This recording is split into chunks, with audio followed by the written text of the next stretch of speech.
Okay, fellas, so what we've done so far is these right here were not 2-inch. The guy that I bought it from had 2-inch silicone sleeves for the intake. Really squished down. So I bought some 1/8 wall 2-inch and slid that over the 1 3/4 interior. That way I can clamp around there for a 2-inch silicone sleeve. Reconfigured this a little bit with the key. I don't like this. It's not going to be exactly what it is. I'm gonna build something different, but we're just gonna try to get it going for now.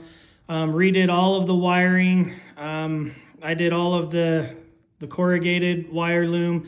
I know it's not the greatest, but hey, it's what I had. And then some Tessa tape. There's the power commander. It's going to sit on this tray, separated from the turbo. I'm going to put a turbo blanket on it just to kind of keep the heat from penetrating and melting wires and such. Quick little zip tie just to make sure that everything fit right.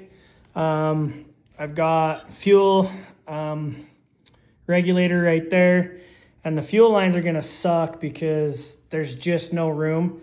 I've got a fuel filter and fuel filter there and fuel pump there. They're really long. I've got to go from the back of the tank here, fuel pump, fuel filter, and then over into that port back there. This port here goes back, that port there just goes back to this port, right, basically right there. As you can see it, right, there's my finger. You can see it right there. So that just 90s back.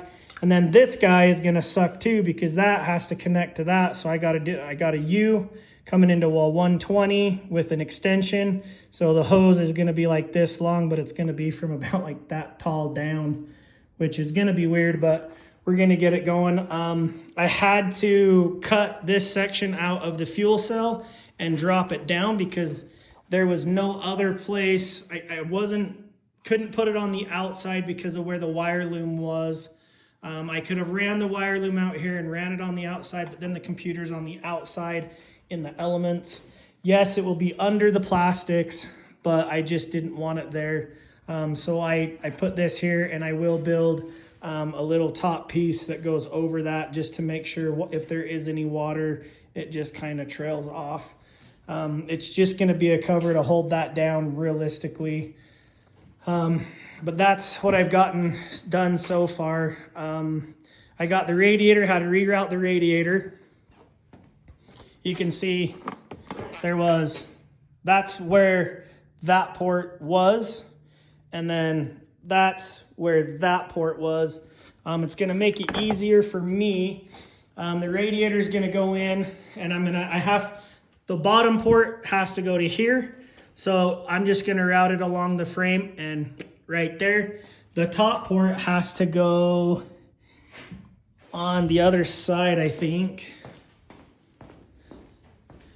Yeah, the top port has to go into here, and it's just gonna make it a little bit easier to reroute the stuff so I don't have to worry about it. But anyway, that's where we're at.